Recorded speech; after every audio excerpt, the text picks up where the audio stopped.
भावानं एक काळ होता जेव्हा त्यांच्या शेजारच्या राज्यातल्या लोकांना ह्या लोकांचं पिक्चर माहीत नव्हतं, म्हणजे कन्नडा इंडस्ट्री आहे का नाही अक्षरशः. पण सध्या ती अशी लोक झालेत ना की त्यांचा टॉक्सिक आणि कांतारा ह्यो मोस्ट अँटिसिपेटेड आणि वेटिंग पिक्चरमध्ये लोकांनी आतुरतेने या पिक्चरची वाट बघायला लागलीत. यांनी हे सिद्ध करून दाखवलं की जितकी मोठी तुमची रिस्क असेल तितकंच मोठा तुमचा रिवॉर्ड असणार आहे. म्हणजे जेवढी मोठी तुम्ही जोखीम घ्याल तेवढं मोठं तुमचं बक्षीस असणार आहे. एक काळ असा होता की यांना कुत्रंसुद्धा विचारत नव्हतं, पण यांचा आत्मविश्वास आणि यांचा हुकमामुळे, यांच्या ताकदीमुळे जी यांनी रिस्क घेतली त्यांना जे काय आज स्थान मिळालंय ते त्यांच्या रिस्कमुळे. भावानं जर मी तुम्हाला म्हटलो मला एक 4-5 कन्नडा पिक्चरची नावं सांगा चांगल्या, तर तुम्ही काय म्हणणार आहे? ह्यात काय अवघड आहे? कांतारा आहे, आपला KGF आहे, गरुड गमना, वृषभवाहन आहे, त्यानंतर आपला U-Turn आहे. पण त्यानंतर जर आणि मी म्हटलं आणि एक 10-12 पिक्चरची नावं सांग तर मग मात्र तुम्ही इथं थांबणार. आता मी तुम्हाला सांगतो काही पिक्चरची नावं, ती तुम्ही पिक्चर बघितलेत का सांगा. त्याच्यामध्ये जोगी आहे, उपेंद्र आहे, उप्पी 2 आहे, यजमाना आहे, गाळीपटा, चिल्लाटा, लुसिया. आता तुम्ही म्हणणार ही कुठली पिक्चर आहे? हां, ही पण कन्नडाच पिक्चर आहे, पण ती तुम्हाला माहीत नाही. आता असं का झालंय? कारण 2018 नंतर जे काही कन्नडा पिक्चर आलेत ना ते मोस्टली लोकांना माहीत झालेत. पण 2018 पूर्वी जे काही कन्नडा पिक्चर आहेत, जे पण सुपर डुपर चांगले हिट पिक्चर, चांगले म्हणतोय मी, ते लोकांना माहीतच नाही. आता असं का झालंय याच्या मागचंच कारण मी तुम्हाला सांगणार. कारण 2018 असा एक काळ होता, त्याच्यामध्ये असं काहीतरी झालंय कन्नडा इंडस्ट्रीमध्ये, त्याच्यामुळं कन्नडा इंडस्ट्री अशी ब्लास्ट झाली, एक बिग बँग. म्हणजे 2018 साल हे कन्नडा इंडस्ट्रीसाठी एक बिग बँग होतं. आता बिग बँग म्हणजे काय? बिग बँग नंतर दुनिया अस्तित्वात आली, म्हणजे हे ब्रह्मांड अस्तित्वात आलं. त्याच पद्धतीनं 2018 साली कन्नडा इंडस्ट्रीमध्ये KGF नावाचा पिक्चर आला. त्या KGF पिक्चरनं अक्षरशः आला ना त्यावेळी असं म्हणून आला होता, झालो तर हिट, सगळ्यांनाच घेऊन हिट होणार, म्हणजे कन्नडा इंडस्ट्रीचं नावच बनवणार. पण जर बुडलो तर सगळ्यांनी घेऊनच बुडणार, म्हणजे अक्षरशः कन्नडा इंडस्ट्रीज बुडणार. अशी पिक्चरची हालत होती 2018 आलेल्या आपल्या रॉकी भाईच्या KGFची. आता मी असं का म्हणा लागलोय हे समजून घ्यायसाठी आपल्याला 2018 आधीची जी कन्नडा इंडस्ट्री होती ना त्याच्यामध्ये काय काय होतं हे सगळं आधी समजून घ्यायला पाहिजे. आता मित्रांनो 2018 पूर्वी सुद्धा म्हणजे कन्नडा इंडस्ट्रीनं जबरदस्त चांगले हिट पिक्चर असे दिले, पण ते लोकांना माहीतच नव्हते. इव्हन तुम्ही इंटरनेटवर जरी शोधला कन्नडा हिंदी डब्ड पिक्चर तर त्याच्यामध्ये जी काही येतात ना यूट्यूबवर किंवा गुगलवर जी काही लिस्ट येते ती 2018 नंतरचीच लिस्ट येते तुम्हाला. आता असं का झालंय? कारण KGF चॅप्टर 1 हा पहिला पिक्चर असा होता जो पॅन इंडिया रिलीज करण्यात आला. म्हणजे त्यावेळी कन्नडा इंडस्ट्रीनं हा पॅन इंडिया रिलीज करायचं ठरवलं होतं. पण त्याच्या आधी कन्नडामध्ये चांगले पिक्चर नव्हते का, बनत नव्हते का?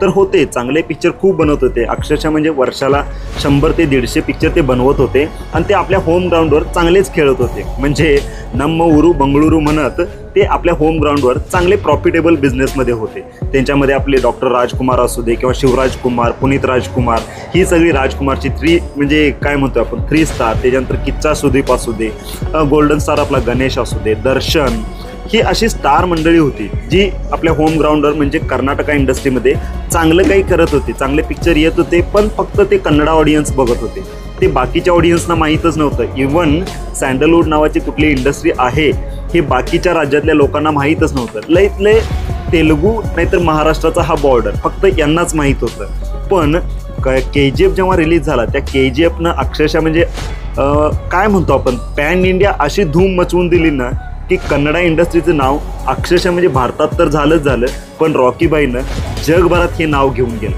आता हे जे पिक्चर होते ना यांचे KGFच्या आधीचे, त्या पिक्चरचे बजेट असायचं 1 कोटी ते 10 कोटी, 10 पण नाही 7-8 कोटीपर्यंत, म्हणजे 1 ते 8 कोटीपर्यंतचं बजेट. आणि त्यांचं प्रॉफिट असायचं 15-20 कोटी इथंपर्यंतच. म्हणजे मॅक्झिमम त्यांच्या पिक्चरचं कलेक्शन असायचं 20-30-40 कोटी. आता कन्नडा इंडस्ट्रीचा म्हणजे KGFच्या आधीचा मोस्ट म्हणजे इंडस्ट्री हिट जो पिक्चर म्हणतोय तो होता राजकुमार, ज्याच्यामध्ये आपले पुनीत राजकुमार हे होते. आता 75 कोटी त्याची कमाई होती, ज्यानं म्हणजे 2018 पर्यंत सगळ्यात जास्त कमाई केलेला पिक्चर होता 75 कोटीचा. आता KGFचं बजेटच होतं 80 कोटी रुपये.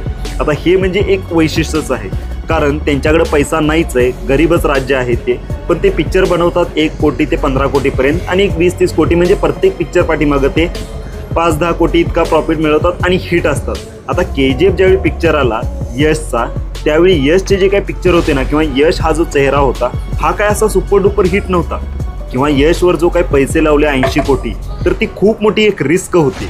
आता यश सारख्या ॲक्टरवर 80 कोटी रुपये लावणे ज्या इंडस्ट्रीमध्ये म्हणजे आत्तापर्यंतचा इंडस्ट्री हिट हा 75 कोटी होता, म्हणजे कन्नडा इंडस्ट्रीमध्ये आत्तापर्यंतचा सगळ्यात जास्त पैसे मिळवलेला पिक्चर हा 75 कोटी रुपयाचा राजकुमार नावाचा होता, ज्याच्यामध्ये पुनीत राजकुमार हे होते. आता ज्यावेळी KGFचा अनाऊन्समेंट झाली आणि त्याच्यामध्ये यश होणार होता, आता त्यावेळी यशचं जे काही स्थान होतं ना, ते काही कन्नडा इंडस्ट्रीमधला असा सुपरस्टार असं नाही. हां, सध्या आपण म्हणू शकतो की सध्या कन्नडा इंडस्ट्रीचे 2 चेहरे आहेत, ज्याच्यामध्ये आपल्याला ऋषभ शेट्टी आहे आणि यश, हे 2 चेहरे लोकांना माहीत झाले. पण KGF यायच्या आधी प्रशांत नील यांनी यशला घेऊन आपण 80 कोटीचा सिनेमा काढणार आहे, हे सगळ्यांच्यासाठी शॉकिंग होतं. कारण जसं आता हिंदी इंडस्ट्रीमध्ये म्हणजे बॉलिवूडमध्ये शाहरुख, सलमान, आमिर ही जशी नावं आहेत ना, तशी तिथं आपल्या कन्नडा इंडस्ट्रीमध्ये त्याच्यामध्ये शिवराज कुमार आहे, किच्चा सुदीप आहे किंवा गणेश, ही अशी म्हणजे उपेंद्र, ही ठराविक अशी नावं होती. त्याच्यामध्ये दर्शनसुद्धा आहे. ही एक 3-4 अशी स्टार बसलेली मंडळी होती, ज्यांना म्हणजे ज्यांची फॅन फॉलोईंग ही यशपेक्षा खूपच मोठी होती. अशा परिस्थितीमध्ये 80 कोटीचा सिनेमा काढणार आणि तो पण यातला कुठल्याही स्टारला न घेता यशला घेऊन काढणार. आता हे लोकांच्यासाठी शॉकिंग होतं. आता हे शॉकिंग होतं मी असं का म्हणा लागलोय, कारण KGF यायच्या आधी जर यशची फिल्मोग्राफी तुम्ही जर बघितली तर त्याच्यावरून तुम्हाला समजेल की यश सारख्या माणसाला घेऊन 80 कोटीचा सिनेमा काढणे हे का घातकी होतं. आता भावानो, KGF पिक्चर यायच्या आधी यशची जर फिल्मोग्राफी बघितली तर त्याचा ड्रामा असू दे किंवा गुगली असू दे, गजकेसरी, राजाहुली, हे सगळे जे पिक्चर होते ना, मास्टरपीस, हे सगळे पिक्चर, यातल्या कुठल्याही पिक्चरचं बजेट हे 4 कोटीपेक्षा जास्त नव्हतं. त्याचं बजेट 2 कोटी ते 4 कोटी, जास्तीत जास्त 5 कोटी, आणि त्याची कमाई असायची ते जवळजवळ 7 कोटी ते 30 कोटीपर्यंत. म्हणजे 2018च्या आधी म्हणजे 2012 ते 2018मध्ये जे काही यशनं पिक्चर केले त्यातलं सगळ्यात जास्त हायेस्ट पैसे मिळवलेलं त्याचा मास्टरपीस नावाचा पिक्चर होता, ज्या पिक्चरचं बजेट होतं 7 कोटी रुपये. आता फक्त 30 ते 35 कोटी रुपये इतके हायेस्ट कमाई करून दिलेला हा ॲक्टर. पण याच्या विरुद्ध आणखीन एक ॲक्टर होते, ते म्हणजे आता पुनीत राजकुमार, ज्यांचा 75 कोटी मिळवलेला तो राजकुमार नावाचा पिक्चर होता. पण त्यांच्या जोडीला दर्शन, किच्चा सुदीप, शिवराज कुमार, उपेंद्र हे असे काही स्टार होते जे खरोखर लोकांना आपल्या म्हणजे थिएटरपर्यंत खेचून आणण्याची पावर ठेवत होते, जे कन्नडाचे सुपरस्टार होते. पण 2018 हे वर्ष येतं आणि त्यावेळी असे अनाऊन्समेंट होते की दिग्दर्शक प्रशांत नील हे रॉकी भाईला घेऊन म्हणजेच आपल्या यशला घेऊन एक नवीन पिक्चर बनवतात. त्या पिक्चरचं नाव असणार आहे कोलार गोल्ड फिल्म म्हणजे KGF, आणि ते 3 पार्ट असणार आहे. त्याच्यामध्ये KGF चॅप्टर 1, 2, 3, आणि तो असतो 2018 मधला पॅन इंडिया कन्नडामधला पहिला पिक्चर, ज्याचं बजेट असतं 80 कोटी रुपये. जशी ही अनाऊन्समेंट होते सगळीजणं यांना खोळ्यात काढतात, अरे आत्तापर्यंत कन्नडा इंडस्ट्रीमध्ये असा कुठला पिक्चर नाही ज्यानं कलेक्टिव्हली 80 कोटी रुपये मिळवले, आणि एखाद्या पिक्चरवर 80 कोटी रुपये लावणं हे किती मूर्खपणाचं लक्षण आहे. ही एक सगळ्यात मोठी गोष्ट. त्याच्यानंतर याच्यावर दुसरा आक्षेप घेण्यात आला, तो म्हणजे जर तुम्ही 80 कोटी लावतायच तर त्याच्यामध्ये कुठला तरी स्टार असला पाहिजे. कारण यश हा कोणत्याच बाजूने तिथं स्टार नव्हता, कारण यशचे पिक्चर हा 15, 20, 30 कोटी इतकेच मिळवायचे, आणि यशची तितकीशी फॅन फॉलोईंग पण नव्हती. जर त्याचा गजकेसरी आणि राजाहुली हे जर पिक्चर सोडले तर त्याचा मिस्टर अँड मिसेस रामाचारी असू दे किंवा ड्रामा, गुगली, हे रॉमकॉम टाईपचे पिक्चर होते आणि सो चाललेले होते, त्याची तितकीशी फॅन फॉलोईंग नव्हतीच. मग यशला घेऊन तुम्ही एवढा 80 कोटीचा सिनेमा बनवतायच कसं, याच्यावर पण प्रशांत नील बरोबर म्हणजे खूप लोकांचा विरोध झाला होता. आता प्रशांत नीलनं यात काही माघारच घेतली नाही. त्यांचं एकच, ते न म्हणता हा डायलॉग म्हणून गेले, मी बनवणार तर यशलाच घेऊन पिक्चर बनवणार, 80 कोटीचाच बनवणार, आणि जर झालो हिट तर पूर्ण कन्नडा इंडस्ट्रीला वर घेऊन येणार, आणि बुडलो तर अख्खी कन्नडा इंडस्ट्री घेऊनच बुडणार. कारण माझ्यानंतर एवढा मोठा पिक्चर करायचं कोण धाडच करणार नाही कन्नडा इंडस्ट्रीमध्ये, हे ते म्हणून गेले. आणि ते खरंच होतं, कारण 2018मध्ये जसा हा पॅन इंडियाचा KGF पिक्चर रिलीज झाला, रेस्ट इज हिस्ट्री. जे काही राहिलेलं होतं ते हिस्ट्री होती.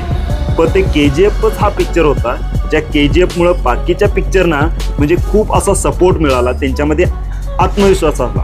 जर KGF आला नसता तर आपल्याला कांतारा बघायला मिळाला नसता, कांतारा नसता तर रंगीतरंग, म्हणजे खूप सारे असे पिक्चर आहेत जे KGF जर नसतात तर आपल्याला बघायला मिळालं नसते, ते म्हणजे कन्नडा इंडस्ट्रीमधून.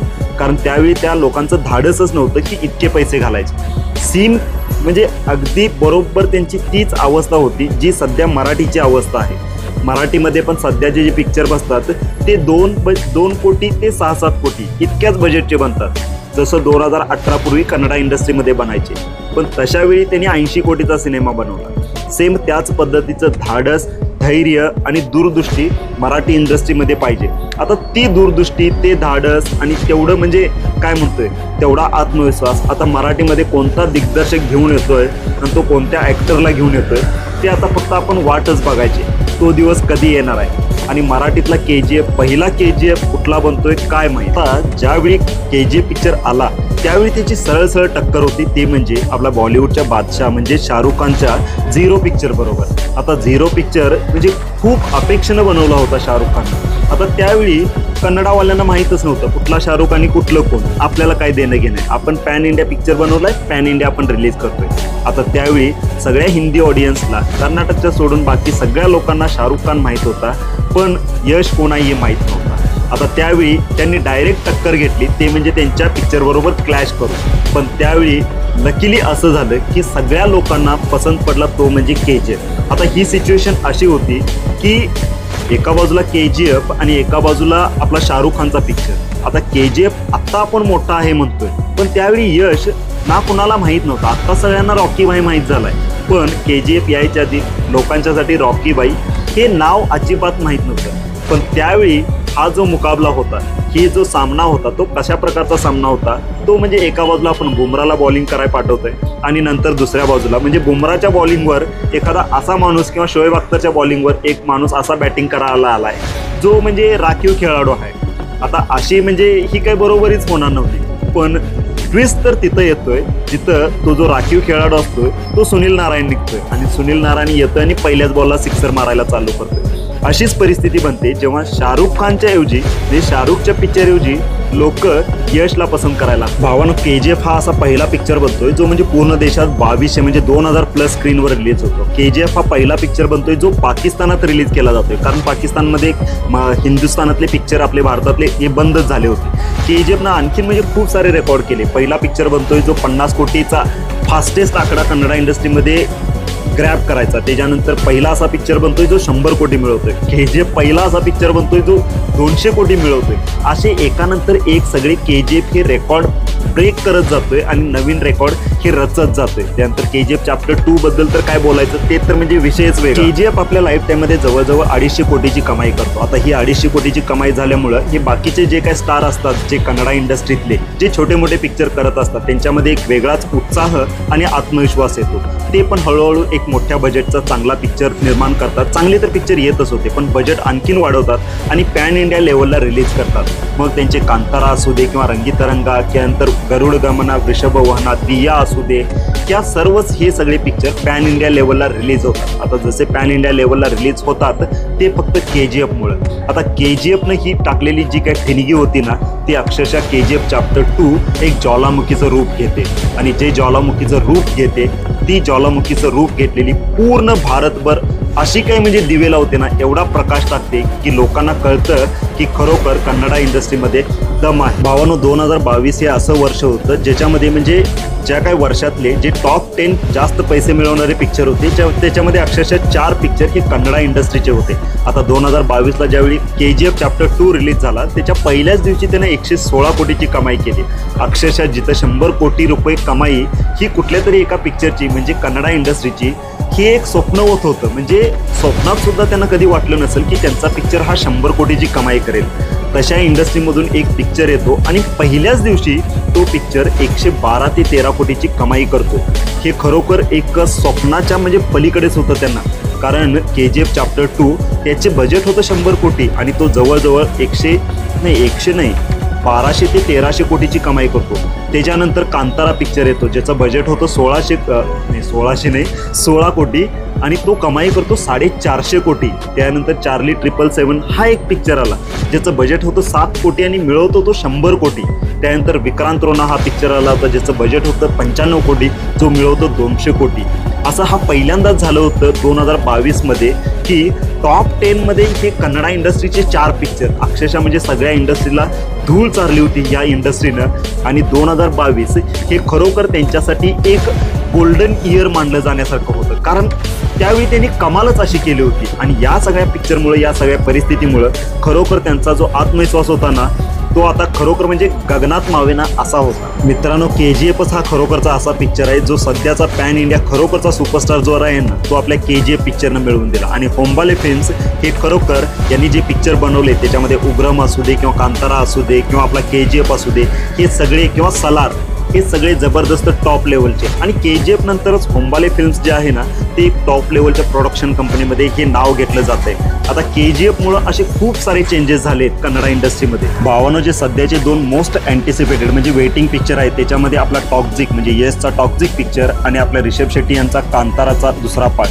हे 2 पिक्चरची लोक खूप आतुरतेनं वाट बघतायत. आता हे म्हणजे काय, हे सिद्ध होतंय खरोखर हे 2 ॲक्टर्स जे आहेत ना, त्यांचं आता नाव म्हणजे पूर्ण भारतभर झालेलं आहे आणि ते स्वतःला चांगले आहेत हे सिद्ध केलंय त्यांनी प्रूव्ह करून दाखवलंय.